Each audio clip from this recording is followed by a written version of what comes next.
ప్రభువును రక్షకుడైన యేసుక్రీస్తు పరిశుద్ధ నామమున ప్రియదేవుని సంగమ ప్రియదేవుని బిడ్డలారా మరి ఉదయకాల సమయం దేవుని వాక్యం ధ్యానించడానికి ముందుగా ప్రార్థన చేసుకుందాం. ప్రార్థన. కృపగల తండ్రి, దయగల యేసయ్యా, బంగారు పాదాలకు లెక్కలేని వందనాలు, స్తుతులు, స్తోత్రములు.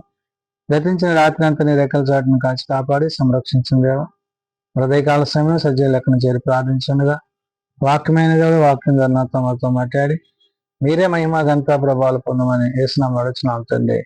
ఆమేన్. ప్రియదేవుని సంగమ ప్రియదేవుని బిడ్డల నేడు ఏర్పాటు చేయడం వాక్య భాగము అపోస్తలుడైన పౌలు తిమోతికి రాసిన మొదటి పత్రిక 3వ అధ్యాయము 14 నుండి 16 వచనాలు ధ్యానం చేసుకున్నాము. అపోస్తలుడైన పౌలు తిమోతికి రాసిన మొదటి పత్రిక 3వ అధ్యాయము 14 నుండి 16 వచనములు ఈ విధంగా రాయబడినవి. శీఘ్రముగా నీ యొద్దకు వత్తునని నిరీక్షించుచున్నాను, అయినను నేను ఆలస్యము చేసిన ఎడల దేవుని మందిరములో అనగా జీవము గల దేవుని సంఘములో జనులు ఎలాగా ప్రవర్తింపవలెనో అది నీకు తెలియజెప్పవలెనని ఈ సంగతులు నీకు రాయుచున్నాను. ఆ సంఘము సత్యమునకు స్తంభమును ఆధారమునై అన్నది.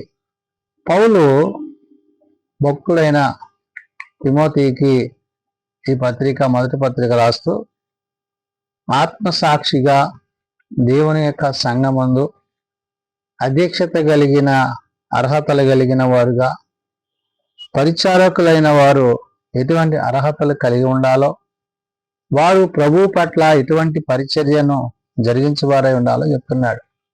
కాబట్టి ఇక్కడ తిమోతితో పౌలు ఈ పత్రికను రాస్తూ కొన్ని విశేషమైన ఉద్దేశాలు, ఆలోచనలను కలిగి ఉండాలి.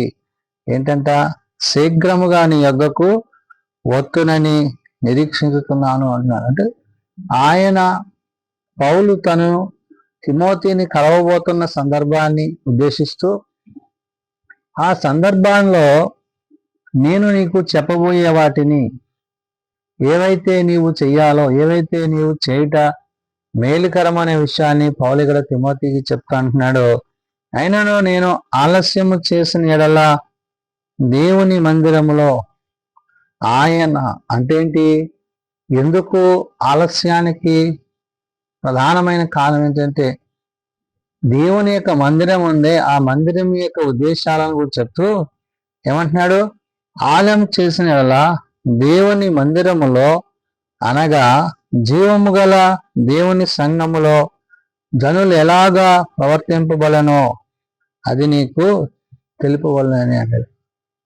ఎవరైతే సంఘమందు విశ్వాసులైన వారు, దేవుని యందు నమ్మిక ఉంచిన వారు, వారి ప్రవర్తన విధానము, వారు జీవిస్తున్న జీవన శైలి, ఇవన్నీ కూడా పౌలు తిమోతికి గుర్తు చేస్తున్నాడు. అంటే క్రీస్తు కొరకు ఏ రీతిగా మనము కట్టబడాలో, ఏ రీతిగా కట్టబడితే అది మనల్ని దేవుని యొద్దకు నడిపించేదైనదో, ఆ పరిచర్యలో అర్హతలు కలిగిన ఆ బాధ్యతలను పౌలు గుర్తు చేస్తున్నాడు తిమోతికి. కాబట్టి అంటున్నాడు, అయినను నేను ఆలస్యము చేసిన ఎడల దేవుని మందిరములో అనగా జీవము గల దేవుని సంఘములో జనులు ఎలాగా ప్రవర్తింపవలనో అంటున్నాడు. అంటే సంఘముందు విశ్వాసులు వారి ప్రవర్తన విధానము, వారు దేవునితో, ప్రభువుతో, పరిశుద్ధాత్మతో ఎలాగా వాళ్ళు సహవాసాన్ని కలిగి ఉండాలో గుర్తు చేయొచ్చు అని అంటున్నాడు.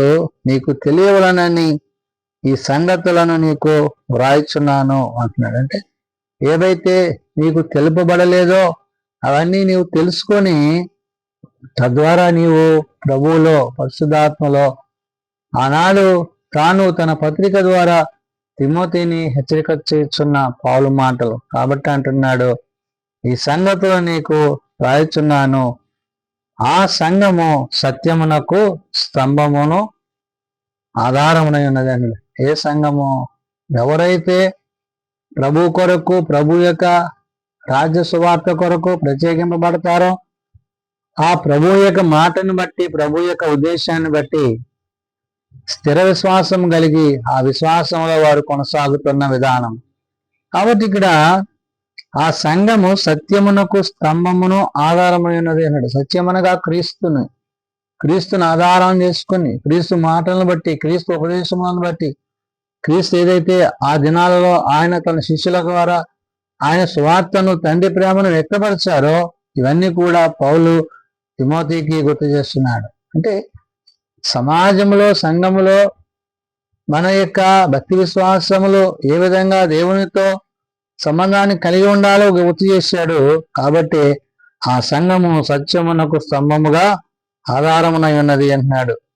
ఎలాంటి స్థితిలో మనము దేవుని కలిగి ఉండాలో, ఎలాంటి స్థితిలో మనము దేవునితో సంబంధాన్ని కలిగి ఉండాలో చెప్తున్నాడు. ఎందుకంటాడు నిరాక్షేపముగా దైవభక్తి గురించిన మర్మము గొప్పదై ఉన్నది అంటున్నాడు. అంటే ఏ విధమైన ఆటంకములు, ఇబ్బందులు, శోధనలు ఏమాత్రమును లేక దేవుని యొక్క మాటను బట్టి, దేవుని యొక్క ఉద్దేశాన్ని బట్టి దైవభక్తిని అంటున్నాడు. అంటే దేవుని యందు భయభక్తులు కలిగి, యెహోవా యందు విశ్వాసము కలిగి, క్రీస్తు ప్రేమలో కొనసాగుతూ ఆదరణకర్త అయిన పరిశుద్ధాత్మని యొక్క సహాయం చేత మనం ఏమై ఉండాలంటున్నాడు? నిరాక్షేపముగా దైవభక్తిగా వచ్చిన మర్మము గొప్పదై ఉన్నది అంటున్నాడు. కాబట్టి ఈ విషయాలన్నీ కూడా దేవుడే తెలియజేసేవాడుగా ఆయన తన పరిశుద్ధాత్మ ద్వారా వారికి వాటిని గుర్తు చేస్తూ వారు ఆ విధంగా జీవించినట్లయితే అది వారికి మేలనే విషయాన్ని పౌలు గుర్తు చేస్తున్నారు.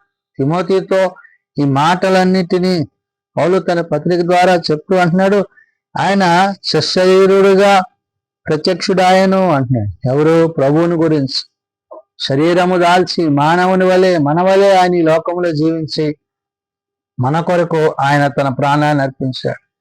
కాబట్టి ప్రభు యొక్క ప్రేమ, ప్రభు యొక్క ఆ ప్రేమకు తగిన విశ్వాసాన్ని మనము కొనసాగించవలసి ఉంది. కాబట్టి పౌలు అంటున్నాడు, ఆయన సశరీరుడిగా ప్రత్యక్షుడాయను, ఆత్మ విషయమున నీతిపరుడిగా తీర్పు నందనడు. ఆత్మ విషయముగా తీర్పు అనగా ఆదరణకర్తను మన మధ్య నుంచి మరి ప్రభు ఏదైతే చూపించారో అవన్నీ కూడా ఆ ఆత్మదేవుడు, పరిశుద్ధాత్మదేవుడు మనకి బయలుపరిచేవాడుగా తెలియజేసే ఉన్నాడు.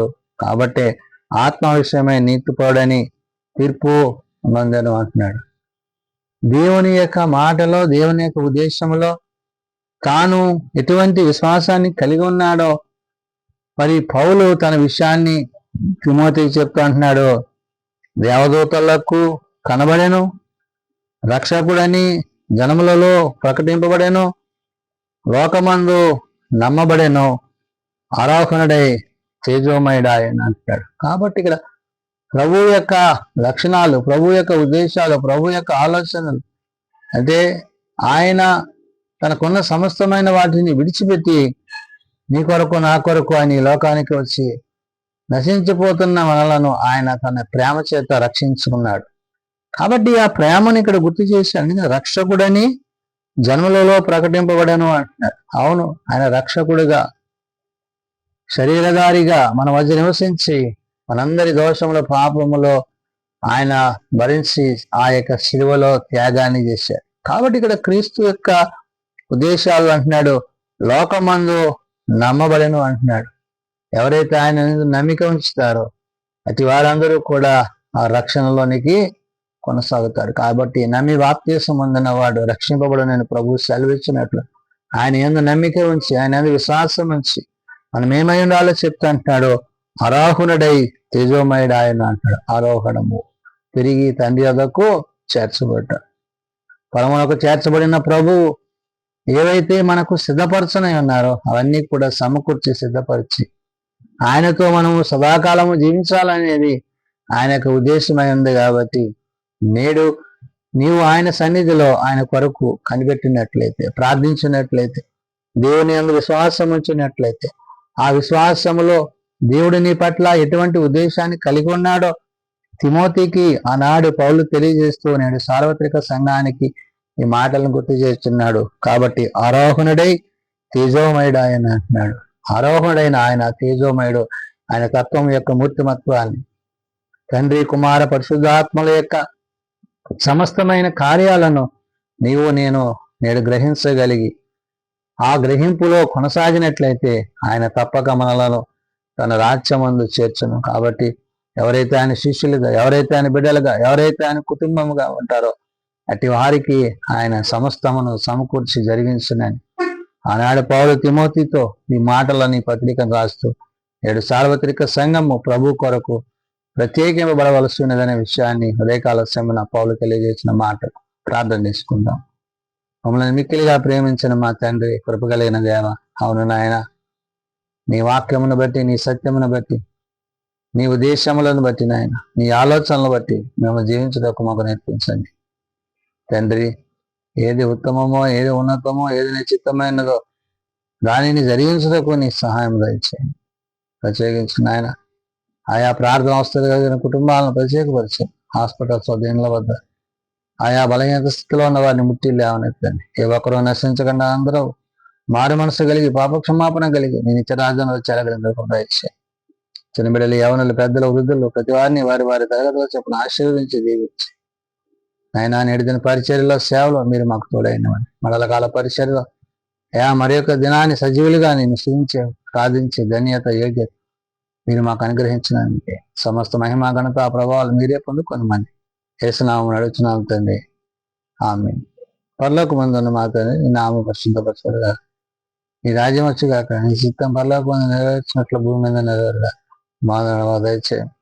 మేళ అపరాధం చేసిన వారిని మేము క్షమించిన ప్రకారం అపరాధం క్షమించండి. శోధనలో తేకాల్సిన తప్పించు. రాజ్యము, శక్తి, మహిమ నిరంతరము నీవే తండ్రి, ఆమేన్.